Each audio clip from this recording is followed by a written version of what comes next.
Forget everything you know about electric SUVs, because Rivian is about to change the game again. The rumored Rivian 2026 model is not just a car, it's a glimpse into the future of adventure. From the front, it carries Rivian's signature futuristic look, but sharper, sleeker, and more aerodynamic than ever before.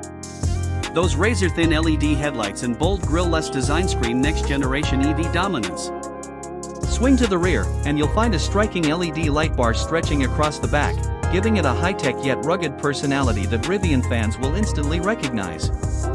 Step inside, and it feels like a spacecraft. The front cabin is wrapped in sustainable premium materials, with dual massive touchscreens, a futuristic steering design, and glowing ambient lighting that shifts with your drive mode.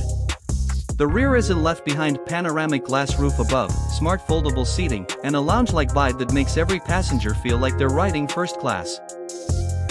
And here's the catch: while Rivian hasn't officially confirmed this model yet, whispers in the EV world say 2026 could be the year Rivian unleashes something truly revolutionary.